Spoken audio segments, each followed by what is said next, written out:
Olá, pessoal.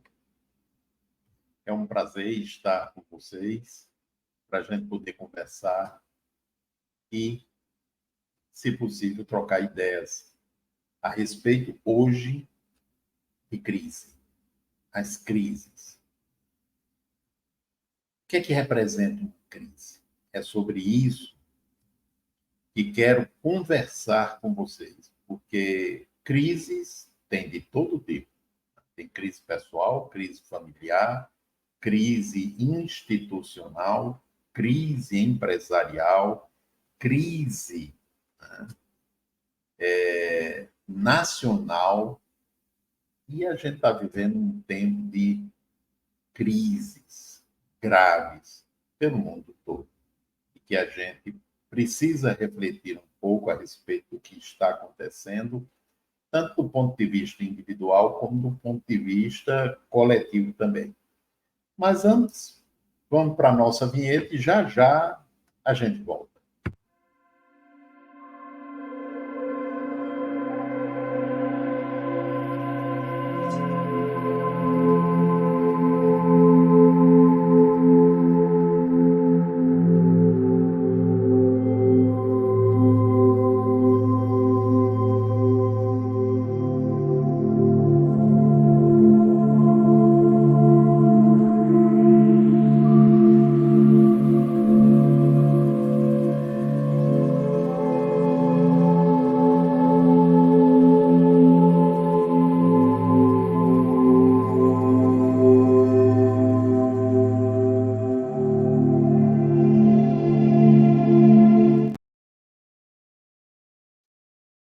Bom, este é o canal Lumen Expansão da Consciência, ou Lumen Expandindo Consciências.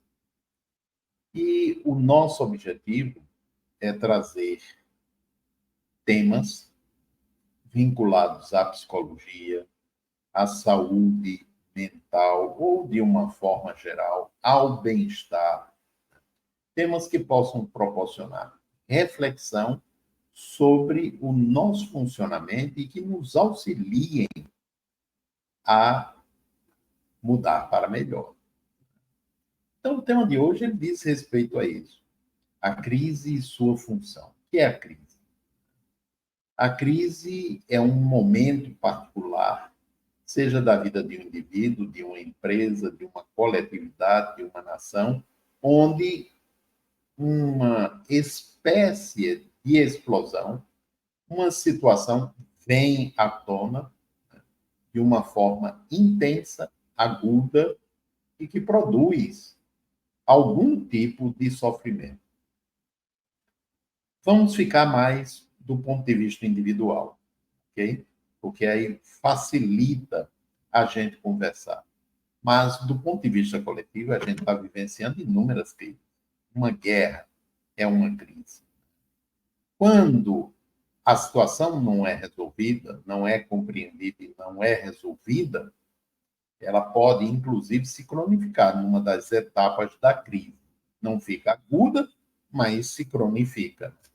Tanto que a guerra da Ucrânia já está mais de um ano.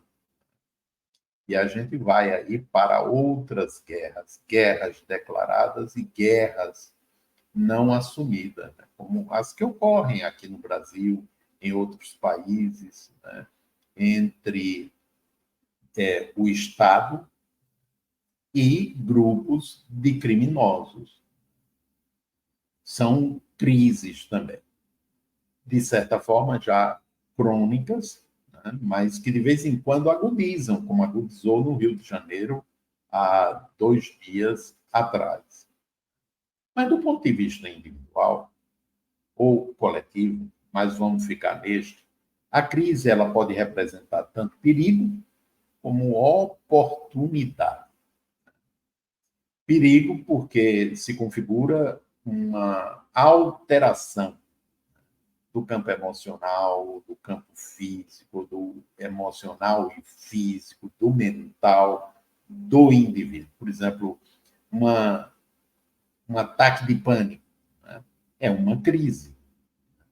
Uma fobia que o indivíduo entra em pânico, medo vai lá em cima, é uma crise. Então, são situações que vêm num determinado patamar, e aí, de repente, esse de repente é entre aspas, se eleva demais e o sujeito ele sai do seu estado de consciência comum, aquele em que ele vinha. Toda crise representa uma alteração de consciência, ou seja, o indivíduo não está, durante a crise, no seu estado de consciência cotidiano, comum. Houve uma alteração. Naquela alteração, o mais comum é a pessoa não se dar conta do que realmente lhe está acontecendo. A única coisa que ele deseja, ele se sente em perigo, ele quer sair imediatamente daquele perigo. E aí ele pode gritar por socorro, ele vai buscar ajuda, vai buscar o que for possível para sair daquela situação que lhe é dolorosa. Né? Então, a crise tanto representa perigo como representa oportunidade. Mas o que é que realmente representa a crise? Se você pegar, por exemplo, uma chaleira, né, ou uma panela de pressão e vedar a válvula, a pressão vai aumentando, aumentando, aí chega um ponto que a estrutura não suporta e ela estoura. Né? Então, o estouro da panela de pressão é a crise. Mal comparando, mas a gente pode lançar mão dessa figura. Porque o que é que vai ocorrendo em nós, seres humanos? Nós somos constituídos por um corpo físico e por emoções, pensamentos, atributos psíquicos. Então, mas toda essa estrutura é energia. O corpo físico é um aglomerado de átomos. E átomo é energia. Pensamento é energia, assim como sentimento também. Então, os nossos estados íntimos se configuram por energias qualificadas pelo nosso mundo interior, pelas emoções, pelos sentimentos que nos caracterizam. Então, quando a gente está bem, né, bem, a energia ela é equilibrada, ela é saudável e produz mais bem-estar. Mas se a gente entra numa euforia, já é uma espécie de crise, embora a gente não reclame quando a gente está eufórico. Né? Mas a gente já saiu do estado habitual e entrou num pico que não consideramos ruim, mas é também uma crise. Quando a gente não está bem, que a gente está para baixo, né? Mal, é uma crise também. E esta nos incomoda e a gente quer sair muito rápido. Né? Então, veja bem, sendo energia, a gente vai funcionando, tanto gerando energia, como absorvendo energia, como trocando energia com o meio. Trocamos energia uns com os outros. E trocamos também com o meio, onde nós estamos. Trocamos através dos centros de força, os chamados chakras, né, que há bastante comprovação já da sua existência. Trocamos por aqueles que são os mais importantes, mas há centenas e centenas de outros chakras bem menores, através dos quais fazemos uma interação com o meio onde nós estamos situados. Bom, quando nós estamos bem ou razoavelmente bem, essa energia ela está num razoável equilíbrio ou em equilíbrio. E aí não acumula, né? Porque ela está sendo distribuída e há uma troca contínua com o meio também, com as outras pessoas. Isso, através disso, nós alimentamos as pessoas com as nossas energias e elas nos alimentam também. Mas quando surge uma preocupação, por certo? Que é uma preocupação. O nome já está dizendo, né? É nos ocuparmos antecipadamente com alguma coisa que ainda não aconteceu e poderá nem acontecer, né? Então, a gente começa a pensar muito naquilo dali. A gente começa a pensar, primeiro, porque a gente já está com medo de que ou aquilo não dê certo ou que alguma coisa que não seja o desejado venha a ocorrer. Como a gente começa a pensar muito, a gente começa a disfuncionar o nosso circuito cerebral e, consequentemente, gerando um campo eletromagnético, um campo energético disfuncional também, né? Bom, se a gente prossegue naquilo dali, com o tempo pode se tornar uma monoideia. Então, aquele padrão, ele ocupa a maior parte do meu tempo mental, né? E está emocionalmente qualificado pelo medo e vai gerando mais energia. Como eu continuo naquele padrão, essa energia, por ser disfuncional, ela não se distribui e não é exteriorizada do mesmo jeito que a outra. É também, mas é como se ela permanecesse uma parcela considerável circulando dentro de mim. E aí tem áreas em que essa circulação dessa energia disfuncional é mais forte do que em outras. Isso depende da predisposição de cada um. E aí a gente poderá, com o tempo, adoecer naquela determinada área, porque através de uma energia disfuncional, ou a gente ativou algum gene que estava lá quietinho, e através da ativação desse gene e por outros meios também, a própria energia começa a atuar em áreas do corpo e aí vai desequilibrando a fisiologia, a célula, metabolismo, etc., até que aquilo se evidencia por uma determinada patologia. Do ponto de vista mental, emocional, vai ocorrendo a mesma coisa, né? Eu falei em relação a uma preocupação, mas pode ser um alimento, né? Pode ser, é um estilo de vida, né? Que se compõe de alimentação, de ambiente, relacionamento, a forma como eu me relaciono comigo mesmo, com as pessoas, com a vida, de uma forma geral, né? Os pensamentos que eu nutro, principalmente na intimidade do meu ser. Então, é o estilo de vida, né? O fator hoje, que hoje se sabe é o principal para estar bem ou para estar mal. O estilo de vida depende da minha característica de personalidade. E a minha personalidade foi se formando ao longo dos anos, das décadas, né? Através do material que eu já trouxe comigo e mais a convivência com pai, mãe ou figuras substitutas, que são os representantes da cultura, da sociedade onde eles estão inseridos e onde a pessoa chegou pelo nascimento. Bom, e depois as demais pessoas. E aí os padrões de personalidade, eles vão sendo constituídos gradativamente, né? Pelo amálgama dos relacionamentos, do material que a gente traz e da forma como a gente começa a constituir o nosso pensar, o nosso sentir e, consequentemente, o comportamento. Então, aí veja bem, se eu estou funcionando de uma forma que não é adequada e não é eficiente para a vida, isso começa a gerar sintomas. Tem os seus efeitos, né? As suas consequências.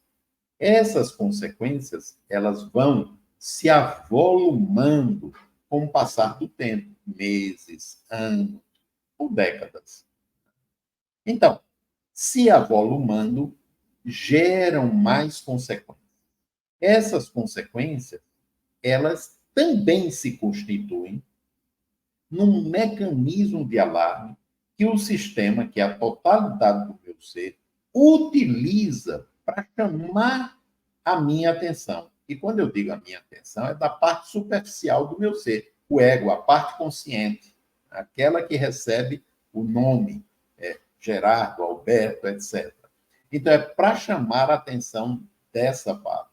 Porque, na maioria das vezes, quem precisa tomar providências é a parte consciente. Porque a parte inconsciente, ela está interagindo por dentro na tentativa, né, através dos efeitos daquilo que vem sendo vivenciado, sentido, pensado há já um bom tempo ou bastante tempo, para que, tomando consciência, a parte consciente, ela resolva tomar as providências, as medidas necessárias para que haja um processo de mudança. Né? Quando a parte consciente ela não percebe, e aí ela não faz o que é necessário para corrigir, para mudar, então a energia ela vai se acumulando mais ainda, até o dia em que estoura. E aí pode ser através do físico ou pode ser através do mental emocional, através do psiquismo. Né? Então, a crise aí, ela é uma consequência, mas ao mesmo tempo é uma tentativa do sistema de restaurar o equilíbrio. Né? Restaurar o equilíbrio. Agora, se eu consigo compreender isso e, movido pela crise, pelo sofrimento que a crise acarreta, eu busco ajuda, eu vou me tratar, compreendendo o que está acontecendo, eu for modificando, a crise ela vai cumprindo o seu objetivo principal, que é alerta, né? Alertar, alarmar para que eu me cuide efetivamente. Mas se eu não consigo compreender e eu apenas tomo providências para sair do sofrimento, o que é bom, mas não é suficiente, se eu tomo, volto a dizer, apenas providência para sair do sofrimento, eu posso sair do sofrimento, mas fica como resultado o medo de voltar a sentir aquilo dali. Se eu continuo com medo de voltar a sentir aquilo dali, é porque, primeiro, eu não compreendi. Segundo, eu não fiz o que o meu sistema estava pedindo, ou seja, não houve uma correção efetiva. Eu apenas saí do sofrimento. Não é ruim, claro, é bom, né? Mas eu vou voltar a funcionar do mesmo jeito, vou continuar acumulando energia disfuncional, doentia, e eu vou ter mais adiante uma outra crise que provavelmente será mais intensa do que a anterior. Né? Porque, como eu não mudei, continuo produzindo do mesmo jeito, uma parte de mim vai ficando insatisfeita comigo mesma. Né? Mas eu não tenho consciência disso. A minha pessoa não sabe do ponto de vista consciente, é exatamente o que está ocorrendo. Porque essa parte mais superficial, a pessoa, a personalidade, o Gerardo, né, não foi instruído, não foi treinado para compreender que há uma interação entre as diferentes áreas do psiquismo e, através dessas interações, as áreas subjacentes que não estão na faixa do consciente, elas se comunicam através de determinados sinais, de determinadas mensagens, que podem ser, inclusive, através do corpo, através da própria emoção, do pensamento, através de sonhos, como que solicitando equacionamento, resolução, mudança, correção, aprimoramento, por aí afora. Né? Bom, mas quando eu não consigo resolver, eu posso tanto ficar cristalizado numa etapa da crise, sofrendo, como, por exemplo, nos transtornos de ansiedade. Né? Eu posso ficar numa ansiedade de base mais intensa do que aquela comum e com medo de voltar a sentir o que eu sentia antes. Então, eu vou voltar a sentir, mas eu vou continuar sofrendo no varejo, porque a crise é o atacado. E o sofrimento no varejo, ele normalmente é resultado de uma defesa para não ter o sofrimento no atacado. Então, eu continuo sofrendo no varejo, o que é ruim, é desagradável, e vou voltar a sofrer no atacado, porque eu vou ter crise novamente. Então, é muito importante que se compreenda, né, que a crise, por mais desagradável que seja, é um pedido de socorro de uma parte nossa, é um convite à mudança, é um convite à ampliação da compreensão e da consciência. Quando eu entendo isso, eu não vou ficar fazendo um esforço, gastando uma energia enorme para tentar me livrar daquilo que eu estou sentindo. E com isso eu não estou querendo dizer que eu estou gostando, que eu vou ficar naquilo dali. Não, não é nada disso. É sabendo que aquilo que eu estou vivendo, está inserido dentro de um contexto da minha vida. E que se eu conseguir entender, eu posso mudar. E modificando, eu saio daquele sofrimento e vou me sentir melhor do que antes, mais forte, mais resiliente. E não vai ficar nenhum medo de voltar a ter aquilo de novo, a sentir aquilo de novo. Primeiro, porque se eu estou compreendendo, eu tenho uma consciência de que daquele jeito não vou sofrer mais. Eu posso até sentir a mesma coisa, mas não haverá o mesmo sofrimento. Porque a intensidade do sofrimento, ela é proporcional à minha imaturidade e à minha inabilidade para lidar com minhas emoções, com meus pensamentos, com meus comportamentos e com a vida. E aí isso acarreta muita dor e muito sofrimento. Então, o sofrimento, ele não é intenso por si mesmo. Ele depende da minha estrutura, tanto de personalidade como dos meus conteúdos inconscientes, aqueles que estão lá nas áreas ocultas do meu psiquismo. Compreendendo isso, obviamente, eu vou procurar os meios que me auxiliem a compreender o que a crise está me mostrando.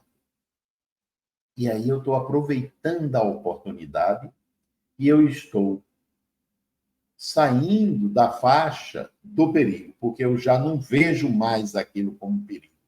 Já não me relaciono com a crise como estando sob ameaça, mas sim como uma oportunidade para ampliar meu conhecimento, meu próprio respeito e sobre a vida também.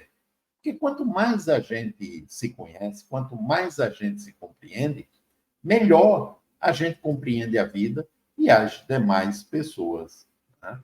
Então, esse conhecimento, ele é fundamental para que tudo aquilo que eu sinta, tudo aquilo que eu vivencie, tudo aquilo que me ocorra, eu possa utilizar como instrumentos para uma ampliação da minha percepção sobre mim mesmo e, obviamente, como eu disse antes, sobre a vida. Então, veja bem, a crise, ela tanto pode ser, como é, um perigo, como ela pode ser e é uma oportunidade. Tudo depende de como eu a aproveito. Uma pessoa muito ansiosa, ela pode, por exemplo, gerar hipertensão e pode ter crises hipertensivas. As crises hipertensivas aí, no caso, é o sistema dela dizendo, olha, cara, que cuida, né? vai, busca os meios de entender o que está se passando. Mas se eu ficar só tomando o remédio para diminuir a pressão, ou para estabilizá-la, né, eu vou continuar com medo, eu vou continuar tenso, eu vou continuar sofrendo. E assim é, seja com processos orgânicos, seja com processos emocionais, mentais, sociais, empresas, etc. Não ocorre, por exemplo, do ponto de vista de país, uma guerra sem que antes não tenha havido um acúmulo de tensão, situações que não foram sendo resolvidas. E aí acontece aquilo dali. Porque sempre há, seja em nós, em países, empresas, o que for, áreas mais saudáveis e áreas menos saudáveis. Tem aquela parte nossa, né, que visa o bem-estar, visa o bem, visa o autoaprimoramento, visa uma vida decente. Mas tem uma parte também dentro de nós que funciona pela carga instintual e essa não tem os mesmos critérios da anteriores, né? Agora, qual é a parte que vai ficar mais fortalecida? É aquela que a gente prioriza, é aquela que a gente passa a dar mais força ou mais valor. É aquela que vai ficar. Por exemplo, se for a carga instintual, eu vou continuar entendendo a vida como uma luta pela sobrevivência. E aí eu vou sentir cada dia como uma batalha. Sendo uma batalha, eu tenho que estar tenso, né? Porque se eu não estiver tenso, eu não vou estar alerta. Se eu não estiver alerta, a qualquer momento algo ruim vai acontecer. E aí, nessa pisada, a tampa da chaleira um dia ela vai estourar. E aí continua sendo oportunidade, renovação da oportunidade para que eu possa entender melhor aquilo que eu estou vivendo e busque aquilo que possa me ajudar a modificar. Então, gente, resumindo, né, crise é tanto o resultado do uso inadequado do meu pensar, do meu sentir e do meu viver, como também um obstáculo, ela vem em consequência do obstáculo ou dos obstáculos que eu crio no sentido de não permitir que alguma mudança ocorra. E aí estoura. O objetivo dela, da crise, é restaurar o equilíbrio. Se eu consigo entender, eu vou ter o equilíbrio restaurado, porque eu vou fazer aquilo que é necessário para modificar o que é preciso ser modificado. E eu vou sair melhor do que antes. Então, gente, havendo dúvidas, né, e esse é um argumento muito bom para a gente conversar, coloque nos comentários, ok? E aí, não se esqueça de se inscrever no canal, porque a gente vai divulgando esses temas e eles podem colaborar para ajudar muita gente. Então, um grande abraço a todos e até o nosso próximo encontro.